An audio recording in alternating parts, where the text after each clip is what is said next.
Today's all about the wedge distance card. We've been in the swing studio, we've found our yardages. Now how do we apply it on the golf course? Now we're here on our wonderful fourth hole. A little bit of breeze into my face.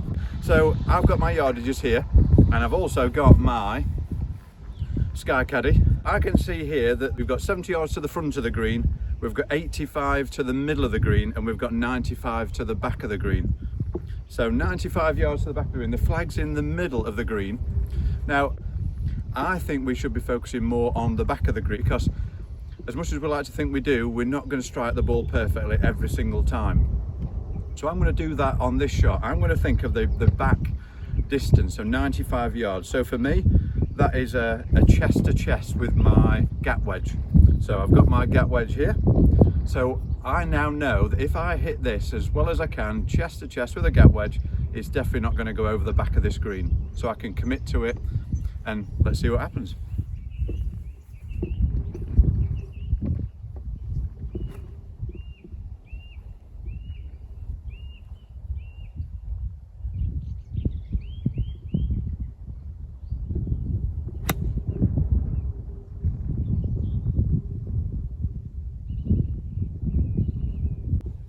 I struck that okay, not the best, little bit off the toe, but again, hopefully by picking the furthest target, I've allowed for a potential miss strike. But let's have a look at a different scenario. Okay, so interesting scenario here when it comes to the wedge distance card. I've got the flag at the back of this green. Now again, most people, what I would see is they tend to get the Bushnell, they zap the flag, they pick on their wedge distance chart that distance. Now, one big bounce on that green, if they do manage to pitch it the right distance and that ball's gone through the back of the green, you're now short-siding yourself with a very difficult chip shot coming back with not much green to work with. So let's think about it slightly differently. So I've got here 70 yards to the flag, and I've got 50 yards to the front edge of the green. So again, I'm not going to be 100% accurate with this shot, but I'm giving myself a little bit of leeway. I'm looking at my wedge distance card, and my waist to waist swing with a 50-degree wedge is 48 yards. So think about a waist to waist shot, landing it at the front of the green.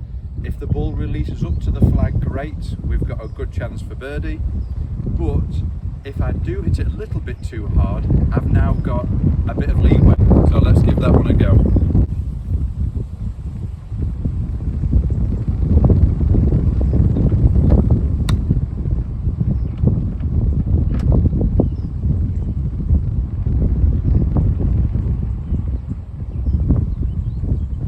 Worked out much better than expected. I didn't quite strike that, but I committed to it, landed just front edge, and it's released up, and it's probably around about 5 or 6 feet past, but a good birdie chance. Far more margin for error playing that shot than trying to play the higher shot that lands exactly on that distance and has to stop very quickly. So get yourself out on the golf course, take your wedge distance card with you, and try out a few of these shots to hopefully lower your scores.